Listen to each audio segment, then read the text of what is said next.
On today's episode of Power Talk, we got special guest Ringo DeHart here to talk about Kingdom Hearts, his love for it, and a little bit of history. Then after that, we're going to be talking about MMOs, where they are and where they're going in the future. And then we're going to talk about the beauty of video game remakes.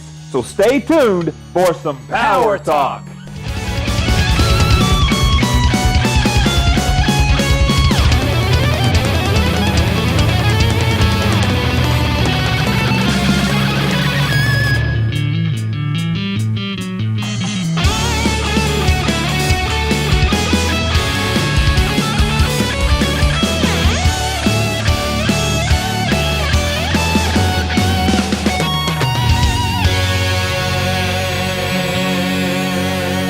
Welcome to Power Talk. I'm Mr. Andy Madness. Nostalgia Kid 84.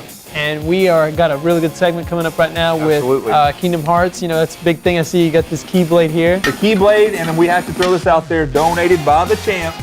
Just incredible right here. Incredible. So thank you very much for this. It's great to have this on set today for this segment. Yes, so thank you. So before we bring our guest on, I'm not truly a big fan of the series. Like, I don't hate it. It's just nothing I've really invested time into. Sure. So what about for you before we bring him on? I really enjoy playing Kingdom Hearts 1 and 2, and I've played a couple since then. I've played one on the DS. I think it was, and our guest is going to help me figure out this title, 358 over 2 or 358 divided by 2. However you say that, I don't know. But numbers, who cares? I played that, and I didn't like that quite as well, but I really enjoyed Kingdom Hearts 1 more so than 2. It was just a great feeling, and then right after 2, I lose track. I don't know what happens. So maybe our guest can help us out with that. I lose track after halfway point 1, so doesn't matter. But hey, let's go ahead and bring him on. This is our special guest, Ringo DeHart from Dead for Games. Dead for Games. Hey. Thank you, sir. Thank you for having me. Thank you. All right. So this is your forte. This is my stuff. Yeah. This is actually the remake, the HD remake of Kingdom Hearts 1. It's got the final mix. It's just now released in America for the very first time. It was released in Japan ever since, I think, 2003. And they're just now releasing it. Just now releasing it in America for PS3. And for PS3, yeah. And it also has the 358 over 2 days, just the cutscenes. It doesn't have the gameplay, unfortunately. I guess they didn't want to switch between DS gameplay and PS3 gameplay. It'd be virtually the same, but I guess it was just too much to do. Yeah, well, go ahead and just let us know how'd you get invested into this series? Yeah, but before you do, let me pass the torch to you right there. Now, new tradition going on here I don't know about. That's a great feeling right there. Now answer that question. Now that you have the power. How did you get started with the series, and why do you got this kind of love for it too? Well, that's a fun story right there. My love for the series started before I'd even played the game. I saw the game on one of these old Disney show exclusive, I don't know what it was called exactly, but they were showcasing how you fight Disney bosses in this Final Fantasy-esque world. And I was very excited for it. I'd never played it, but as time went on, I had forgotten all about it. But I was so excited about the game to begin with, but it never happened for me. And then my buddy Justin, he ended up getting the game, and he beat it before I even knew he had it. And he brings it up into my house one day. He's like, "I got this cool game called Kingdom Hearts." And I was like, "Oh, really?" And he brings it over, and I'm like, "That's what Kingdom Hearts is. It's the Disney game." And so I get excited, and I see him beat the final boss because he had, of course, 100% of the game, Dalmatians and everything. And look out, champ! I'm like, I've got to get this game. Oh, it was his first time through, too. He didn't know, and he got it all. Watch out, champ. Oh, God. Him fighting words. But he doesn't know him. But he gets it all, and I'm so excited for it. I asked for it for Christmas that year, of course. And my mom, of course, gets it for me because she's great. And I didn't beat it. I played it for probably 16 hours, got to Agrabah or so, and I just didn't beat it. And I put it down for a long time. And then I picked it back up around the time Chain of Memories came out for the Game Boy SP, and I heard that was a direct sequel. So I picked it back up. Now that was a direct sequel to which one? The first one. The very first one. Then what's Kingdom Hearts 2? Kingdom Hearts 2 is the pickup after 358. Or not 358, but Chain of Memories. Chain of Memories. So Kingdom Hearts 1, Chain of Memories. Yep. Kingdom Hearts 2. Yes, sir. Would you happen to know why they did it like that? I imagine it was partly to do because they wanted to relieve the fan hype a little bit, like the same reason that Pokemon releases like remake games every now and then. I know that's a topic on your show later, remakes. They'll release remake games or other side games to make the fans happy and keep it down so they can wait out till the next game. Right, of the series, okay. the big one. And it ties into the story beautifully. Now, is this, like I was telling Andy, I get kind of confused what happens to the story because of how they released the Chain of Memories and the 358 over 2. Now, first off, am I even saying that right? 358, 358? It's 358 days over 2. 358 days over 2. Yes, sir. Okay, and now, just, can you tie those in a little bit for us? Like, where's Sora and Roxas? Okay. Why am I playing Sora in the first one, and then why am I playing Roxas in the second one? Where's Sora? You only play as Roxas for that 2 hours of game in the second one. Okay. He's the very beginning, and he is there because he is Sora's nobody. What happens is when somebody who has a strong heart becomes a heartless, they become like an empty shell. Part of them splits into an empty shell called a nobody. And they have an actual organization 13 made up of a bunch of nobodies. I'm going to need a big spoiler alert, just letting y'all know. Yeah. Yeah, so for anybody who's trying to, stay in the mystery of the game, sorry. I apologize, but they asked the question. He's helping out. He's helping me out. Exactly. You play as Roxas because he's Sora's nobody. And at the end of Chain of Memories, the whole gimmick or spiel of that game, whatever you want to call it, is that Sora is going up this castle called Castle Oblivion. Spoiler alert. He's going up Castle Oblivion, and as he goes up, his memories become faded. They go away. At some point, he even forgets his best friend Kairi. And he substitutes her for another girl named Naminé that she created the memories for him. So she's not even real. She's real, but she created memories of herself, and she was messing with his mind the entire time. This is why you can see it can get confusing. Yeah. It's a convoluted storyline beyond anything you would believe. And at the end of Chain of Memories, he's wanting his memories back, of course. He chooses to want his memories back and forget Castle Oblivion. And she puts him in this shell, and he has to sleep there for X amount of time to get his memories back. So at the beginning of Kingdom Hearts 2, you're actually playing as Roxas because that is Sora's nobody. And Sora is basically in this program. I don't really know how to explain it, but it's a simulated version of a town called Twilight Town in which Roxas lives. It's simulated. Sora is seeing it, he's dreaming it, but Roxas in that form in the first 2 hours of Kingdom Hearts 2 is not real. That's not the real Roxas. Well, Wild stuff. That's just, this game sounds, it's got a lot of layers to it. Yes. yeah, it's Yes. depth. And each game just adds more. So is that why one of the reasons probably why you love it? Yeah, I can explain the storyline better than a lot of people, and Yeah. that's a good feeling, but I'm a good prime example right here. You explain it way better than I Yeah. could. Yeah. But the gameplay's fun. the gameplay is fantastic. In most of the games, dare I say, and you're not going to think that the gameplay is incorrect in is what you think. I said that terribly, I apologize. But a lot of people dog on Chain of Memories. Oh yeah, I'll because dog on it. it has the card-based battle Card-based, system. which is what drove me insane. Because you have to create a deck of Keyblades, basically, and different magic spells, heal, etc. Kingdom Hearts abilities, summon abilities, everything. And you fight your opponents with these cards. Now, depending on how high your card number is, depends on if you beat that enemy or not, essentially. It's a lot more complex than that, but the dumbed-down version is basically that. A lot of people didn't like that because it's supposed to be an RPG, a beat 'em up. You're supposed to be able to go in and just burn cities and just win, Not literally burn cities, it's not that kind of game, but so it's just go in, melee everywhere and win, or they thought that.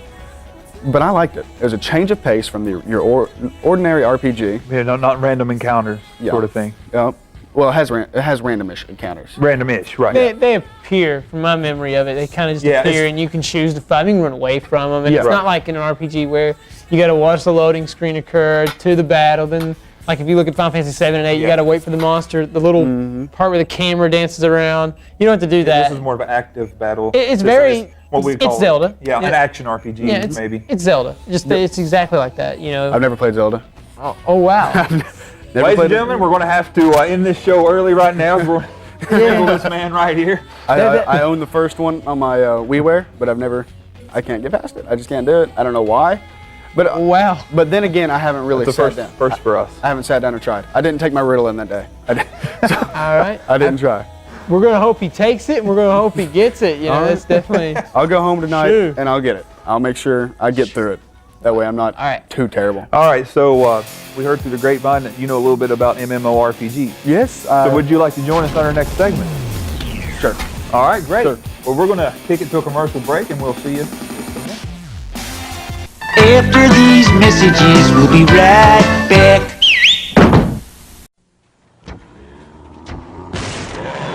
Okay, kid, show me what you got. Yeah, right. Next. Yes. Next. Ooh, scary. Next. Next. Next. Next. Final Fantasy III. Do you have what it takes? Final Fantasy III from Squaresoft. Next.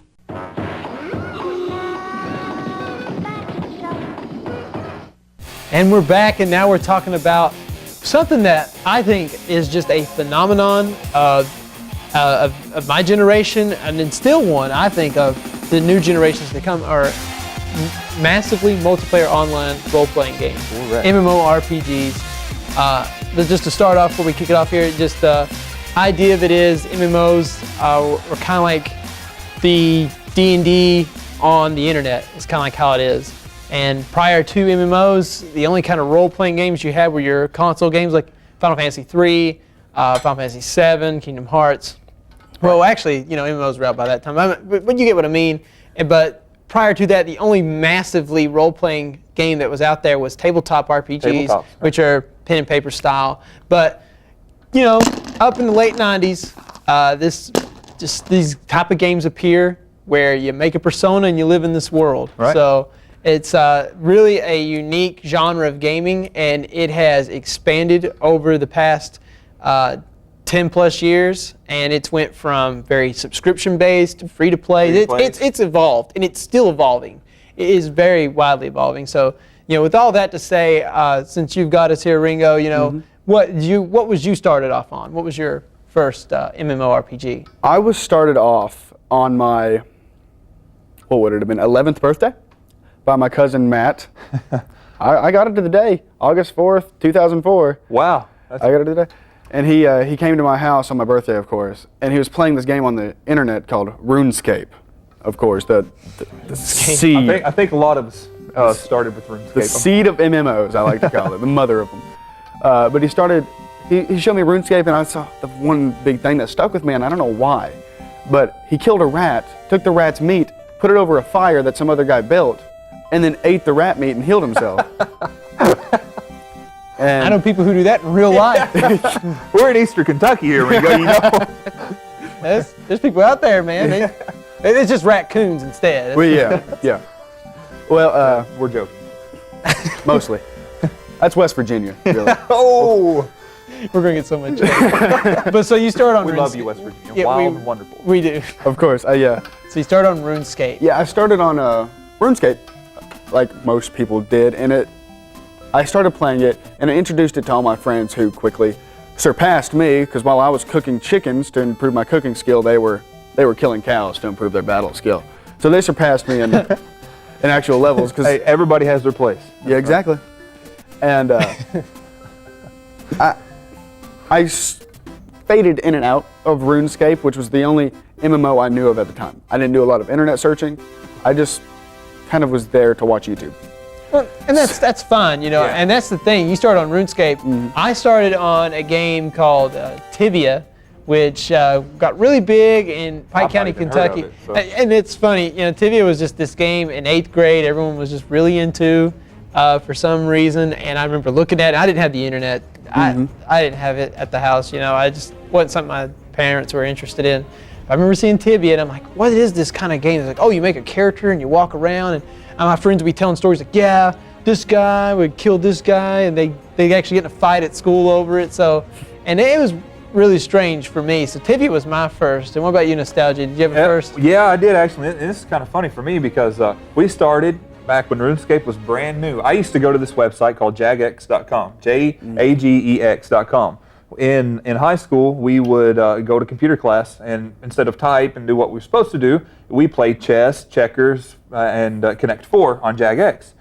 Well, it just so happened one day we logged on, and there was a new game called RuneScape, and allow me to demonstrate how these characters walked back then.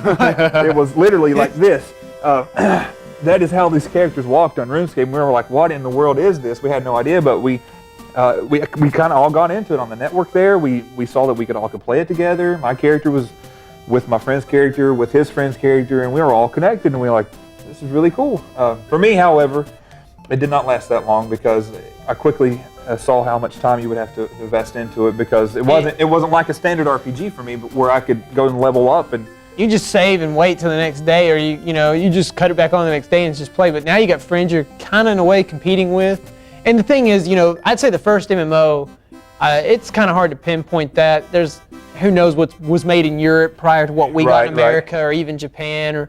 But I would say Ultima Online. or being one of the first ones. EverQuest being one of the first 3D ones. Yeah. Those started off, and the premise of Ultima. I've actually played Ultima Online. I went and rediscovered it in 09. And it's really fun, but it is basically you make a character, and that's it. You're in the world of Ultima, and that's it. There's no quest, there's no main story. You just have a character, you design him, and you're in this world playing with your friends. And then, as MMOs go along, we start hitting this era where, let's go ahead and just mention this MMO, World of Warcraft steps in. I mean, EverQuest had already come in with its 3D design and build, but then World of Warcraft, probably the most commercially successful MMO to ever be released. They just step in and stomp on the competition immediately while charging $15 a month. Yeah.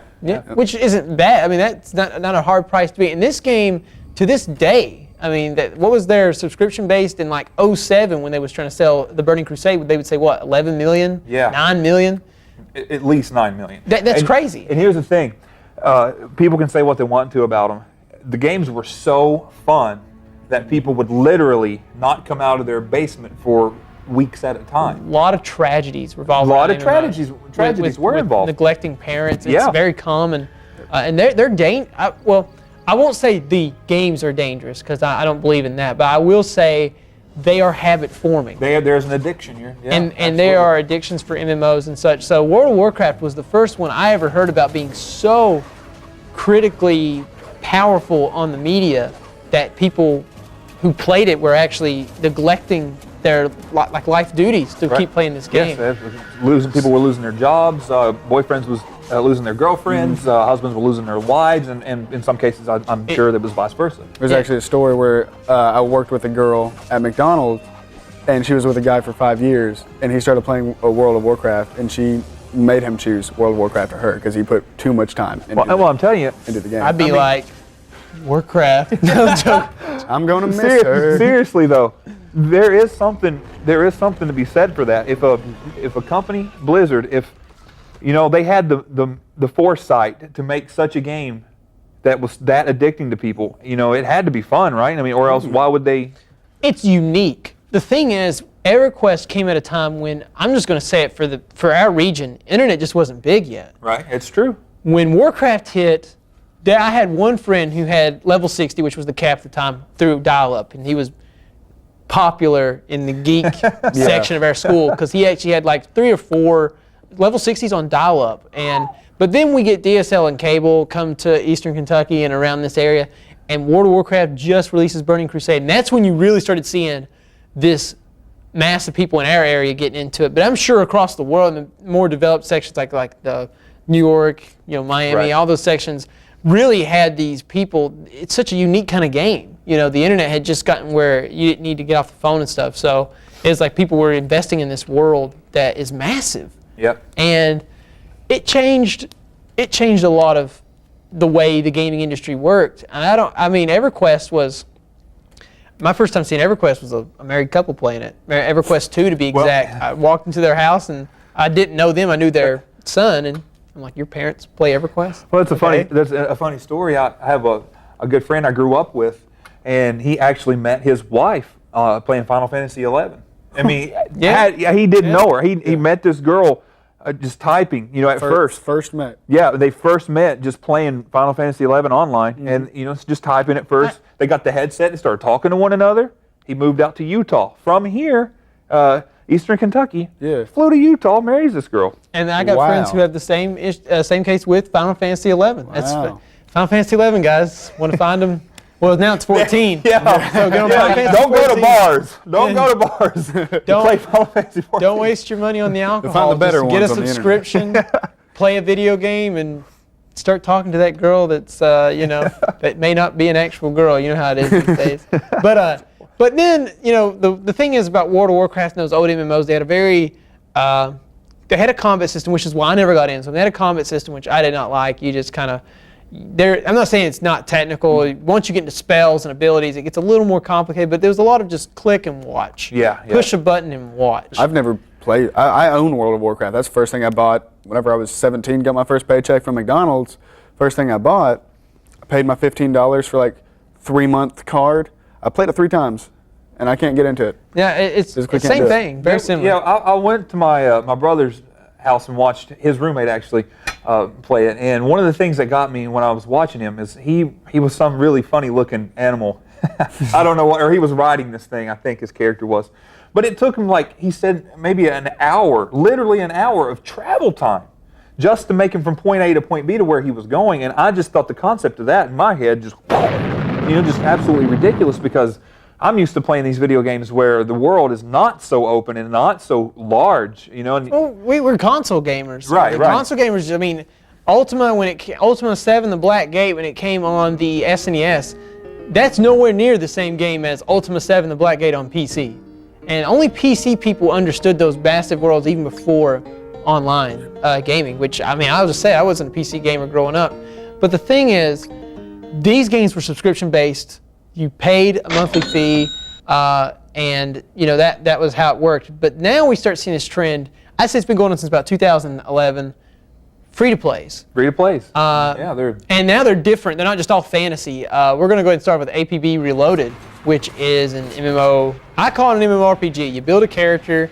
You're in a city that is completely overran with criminals or these vigilante cops, and it's free to play now. It used to not be, but the company who originally made the original APB got shut down, and now they've got APB Reloaded, which is kind of watered down, but basically it's free to play. And the micro purchases are inside the game. Is that correct? Yeah, and then now you purchase small things. And then another one being Star Wars: The Old Republic started off subscription based, went free to play. Servers went down for that. Yeah, servers went down. Yeah. One of these Game Informers I brought you actually talked about this guy's last experience on it. So the Old Republic is gone now? The Old Republic has been gone for, I think, a year or 2 now. Really? Yeah. I didn't know it was permanently gone. Yeah, they shut the servers down. Wow. Yep. I guess when they went free to play, they didn't make as much money. Okay, gone that's now. wild. Wow, I didn't know it was down. I'm pretty sure. I know Star Wars Galaxy's been down for a while. That's the one. I'm about to say, Old Republic should still be thriving, or at least getting something going. But now Galaxies, Star Wars Galaxies, yes, did get shut down. Yeah, that's the one I'm thinking of. Prior to closing down, you could probably log on and you could see so many ghost towns on Tatooine.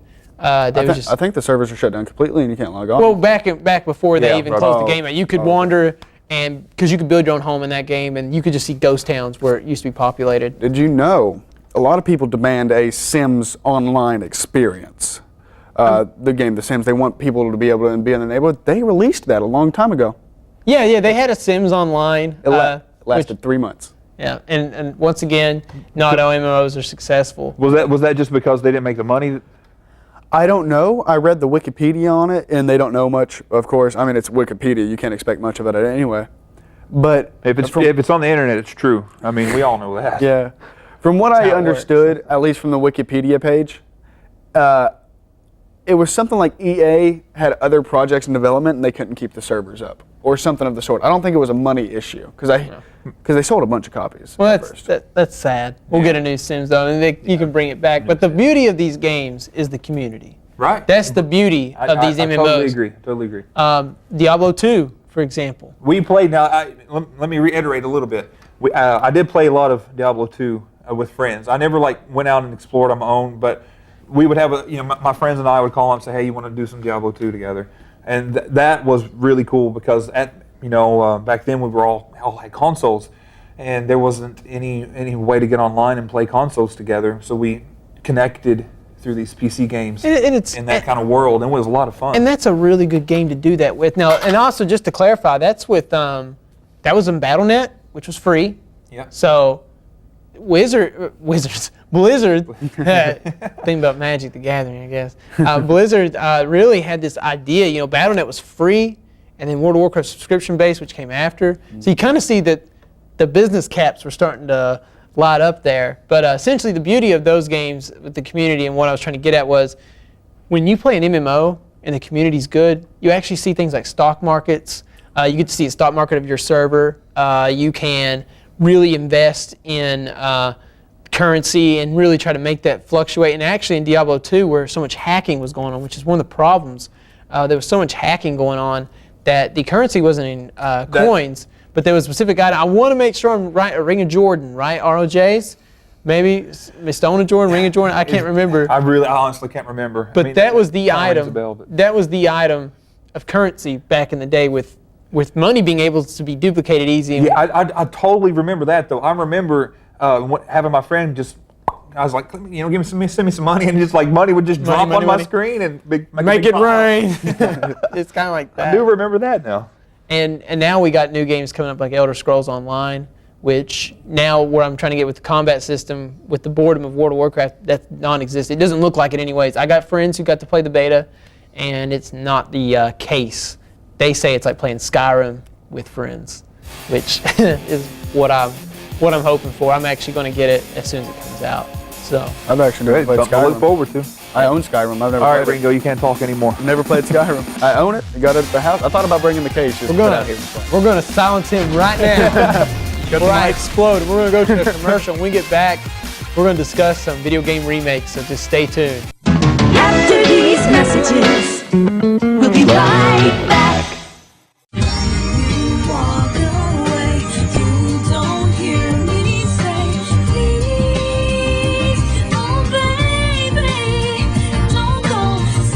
A journey clean as the way that you make it. Where you never know.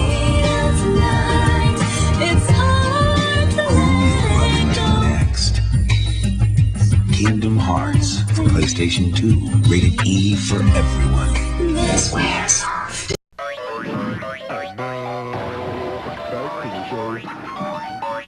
And welcome back to Power Talk. And now we're going to touch on some of our favorite video game remakes. So Andy, let's just go ahead and jump right in there and get started with one of my favorites on the Nintendo DS, of course. And I've mentioned it before in an earlier Power Talk, and that's Final Fantasy IV. Oh, and yeah. The reason why I just want to start with that is because it is one of my favorite video game remakes to date so far. I just cannot say enough how much they did this game justice. If you haven't checked out Final Fantasy IV before Final Fantasy II and the SNES, or on an emulator if you played it and translated however, please, I beg of you, if you're a fan of the series, check it out. Begging. Check it out on the Nintendo DS. You got tears coming down. No, it's beautiful. It's beautiful. And let's go ahead and just clarify. There's remakes, and then there's re-releases, and then there's HD remakes. There's a variety of remakes that's going on, and Final Fantasy IV for the DS is a legit remake. They took this game and redesigned it entirely, and of course, that's not entirely that's not entirely a bad thing to do to a game sometimes. So since you went ahead with Final Fantasy IV, I want to go ahead and go with mine, which was Resident Evil for the GameCube, that remake. It's a good one. Good and let me tell you, the original will always have a spot in my heart. Always with the music, the challenge of the original. It will always be there, especially director's cut. But that remake on the GameCube, man, they made that game shine. And I agree. It's fully redesigned. No, there's very little that the old, like someone who played the original could carry over to the new. And it is just, you just prove to you the power of just when a person takes something and retouches it up, you know, and that's just something else. Yeah. So that being my favorite of those remakes. Well, and let me just jump back to Final Fantasy IV for just a moment. One of the reasons why I think they did it so well is because, of course, before on the Super Nintendo there was no voice acting, of course, obviously. They added some marvelous, I think, voice acting for the DS. The cutscenes are just beautiful. What we used to call as a full motion video, of course. Yeah. Just absolutely beautiful, I think. They added some hidden bosses, and when they add to the video games like that, not necessarily change things, but when they add little extras like that, I think it gives the game extra replay value, and it's just that little smidge of that little, you know, right over the heel that sets it over the top that makes the game that much special to me. And those hidden bosses, and there's also of course, the New Game Plus. Which is where you can obviously restart the game and keep some of your equipment, and I think maybe your levels. Not positive about the levels, but I know you got to keep the equipment that you've acquired through the game. So I just think it's really cool. And which is good, you know. Another remake that I really want to touch up on here in a moment, being Castlevania. Oh yeah. Yeah, the Rondo of Blood, Dracula X Chronicles for the PSP. Wow, they took that game, and at first you're like, oh, this is easier. And then you hit some bonus levels, and you're like, wow, they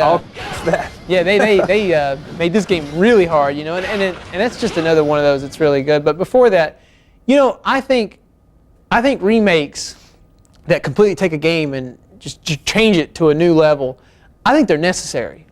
I personally, I'm being a retro fan, I love the originals, but Resident Evil needed it. Going back to there. Resident Evil needed it. It needed it. If you played Resident Evil 1 and then you moved to RE2, the music's entirely different. The score feels different. The overall mood of RE2 is so different from RE1. You feel like you're playing a B horror movie when you play RE1, and you feel like you're actually playing a Romero. Well, yeah, you know what I mean. It's like it's got more of a gloomy feel to it. I don't necessarily call Romero's B movies. Right. But the whole point is this remake added that horror to it. So with that, along with Castlevania, that Dracula X Chronicles re-release of Rondo of Blood, it just needed it. Rondo of Blood was only released in Japan on the PCFX engine, or the PC engine, and we got this 3D version here, and it's amazing. And you got, what was it on the SNES? That was Rondo of Blood essentially. It was kind of like it was Dracula X. Yeah. So yeah, it was just Dracula X. Dracula X. Yeah, you're right. So Dracula X Chronicles actually was the original Rondo of Blood that only the Japanese got. Only Japanese. Where we got that. Right. And just on that note, so kind of talking about like horror games or whatnot. I don't know if you knew this, but they actually, I don't want to call it a full-blown remake, but it was a definitely hardcore, and I want to say HD update, is Ghosts and Goblins, and it was released on Android. I don't know, I'm not for sure if it was on iPhone, but I definitely played it on Android, and it was Ultimate Ghosts and Goblins on the PSP. I don't know if that was a remake or I'm pretty sure. There was one on Android that was. I played it, I downloaded it. It was really pretty. Because Ultimate Ghosts and Goblins is probably one of the hardest games ever, and we'll have to touch up on that game again. But beyond remakes, then there's HD remakes, which hit the obvious, the recent one, Zelda Wind Waker HD. Zelda Wind Waker, yeah. Have you played it? I've played it. Yeah. I haven't, just haven't done it yet. So. It's pretty. I mean, it's pretty. And I kind of agree with what Ringo said earlier with Kingdom Hearts. They're kind of releasing this to, keep the fans a little bit quiet as we wait the next Zelda game. And this is exactly what they've done with the Wind Waker HD. And one of the reasons why I think they chose this one to kind of update and remake is, one, I think these graphics are really well suited in HD. Yeah. Cell shade is what Cell shaded, yeah. Cell shaded. It's just beautiful. I think it's just the artwork is really different from all the other. This one definitely stands out from all the other Zeldas. Well, it's how Miyamoto operates. Yeah. He took that game and he wanted to give Link more of a facial expression. Notice his face changes when he's in it. Yeah, and it's really, really apparent this time. And then two, for me personally, it was the only Zelda I never finished because it took so long to sell between stages that I eventually got bored with it. And that was my problem. And now they've spat all that up. So That's what I was going to get onto. Is it still the same snooze fest? Is it is it, Dad, are we there yet? no, not at all. What would take maybe 5 minutes of sailing before in literal time has now been reduced to maybe a minute. Wow. Yeah. Wow. That's awesome enough. And since we're on Zelda, Ocarina of Time 3D, what was that for you? Really good. It was just, for me, it was the difference of seeing without my contacts and then seeing with my contacts, if that makes sense. Okay. Because it was kind of, the 64 version, when it came out, we thought was gorgeous, but it was heavily polygon. You can see those edges, the sharp edges and everything. Which we didn't care about back No, then. I'm not saying, don't get me wrong. Don't say, you don't have to really care about that as long as Sure. the game is a lot of fun, but it is a lot more pretty to look at now. Yeah, it is. And stepping away from, the Zelda series, which, I think need those sometimes. I'm waiting on the original Zelda to get a 3D vamp to it. I really am. I've been dreaming of that. Just taking that original Zelda, making that world a little bit bigger, and just letting him roam through that side of Hyrule that isn't very populated, I'll say. Right. But moving from that, some of these remakes, they just HD it, but they do some small stuff. Like in Zelda, they gave you the ability to make the sailing a lot more, faster. But sometimes it's the voice acting. Back to Dracula X Chronicles, voice acting for, that's more of a port issue, but still, they do change voice acting. Sometimes they change the voice acting in Rondo of Blood, obviously, but they also changed it in the other game included in Dracula X Chronicles, Symphony of the Night, which suits much better, because voice acting was something not very big, I guess, in the late 90s. Like I said, they totally added it into Final Fantasy IV, which wasn't there before. I just think it made it really brings set it more to life, Yeah, which is why I feel absolutely. remakes are necessary. And it's just something else to think about, because Silent Hill, also a Konami game, they got these HD remakes last year, I think last year, maybe the year before, and it was just 2 and 3, and those remakes, the voice acting is probably the big thing to talk about. But sometimes those HD remakes hurt too. Yeah. Because there was a lot of glitches that occurred in that Silent Hill remakes with the fog and such in the town due to that. Well, and also some of the arguments I've read about was, why is this company, whom I really love, spending all their resources and time on a game I've already played? Yeah. Why can't they make something else that I might want to play? And that's a valid argument. It is. Why are they? I mean, I hate to say it, and you did say it earlier. It keeps us quiet, but Wind Waker I think it deserves an HD remake. But I want my new Zelda. I do too. The only reason why I was glad, and like I said, it was totally personally for me, is because I had never beaten it, and that was and when I read, I wasn't even like, for collector's sake, I wanted to buy it, but beyond that, I wasn't really that interested in playing it until I knew they sped the sailboat up. And I was like, I got to beat it. Yeah, and it's kind of sad that it goes there, but I know, But I guess before we close this out, I want to go ahead and discuss what remake would you like to see? What remake would I like to see? And when I mean remake, I don't mean an HD upgrade. I mean a full-blown, chopped up, and then rehashed into something beautiful. Okay. It's too easy for me, and it's Final Fantasy VI. I know it's a cop-out. But for me, that is a must. I know people are dying for that Final Fantasy VII, but for me, it's 6. I think 6 deserves it. I actually already think 6 is a piece of work on its own, but having looked into it, what could we do if they rehashed it? I'd like to see it. I think it's worth looking at.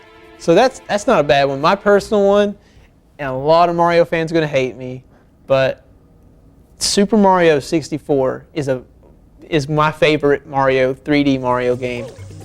But it had a promised sequel that never came until you start looking at Sunshine and Galaxy.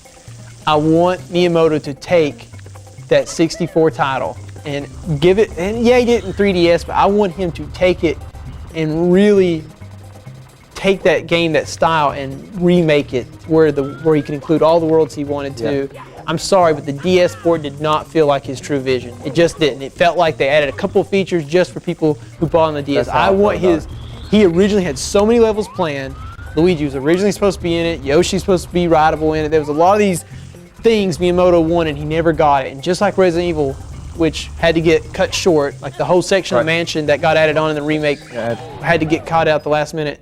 I want Miyamoto to take Mario 64 and give me his pure vision, because I'm going to be honest with you, Galaxy 1 and 2 is fun, they're beautiful, but they are not the 3D Marios I fell in love with. I totally agree with that, and I don't hate you for that choice at all. I think that would be beautiful and wonderful, and you know, if those people would ever watch us, you know, take us, we know what we're talking about. You would make lots of money. Yeah, they would make lots of money. Which, by the way, before we close it out, also Nintendo has been talking about doing a new kind of series. That's right.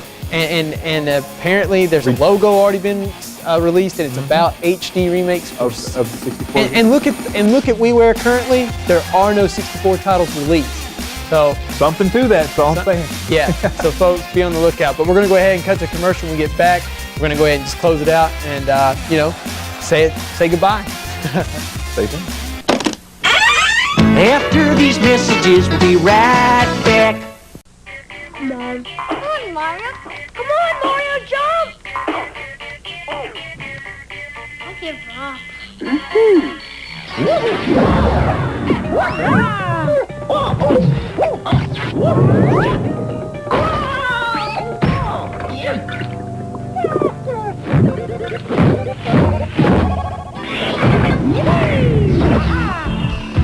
Want to grow? The calcium in milk helps bones grow. Okie dokie.